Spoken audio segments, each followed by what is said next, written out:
This is how you turn your old bike into a modern electric-powered machine. I'm Kurt the CyberGuy. Follow me at CyberGuy.com where my newsletter is free. This is pretty cool. It's called Clip. It's an innovative clip-on motor that turns your regular bike into an e-bike. Clip is a sleek spring-loaded device that attaches to your bike's front wheel. No tools are even required. Clip provides a simple, cost-effective solution for short trips. With its friction drive system, it offers pedaling assistance up to 15 miles an hour. And did you know this? Half of all urban trips are just 3 miles or less.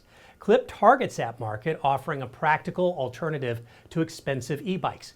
With a Bluetooth controller, you can easily boost your ride or even recharge on downhill glides. Clip offers a range of 6 to 18 miles depending upon the model you pick. It's lightweight, portable, and perfect for everyday commuting. I love it. More crazy cool tech like this at CyberGuy.com. If you're not already getting my newsletter, go to CyberGuy.com, click the red button for instant access.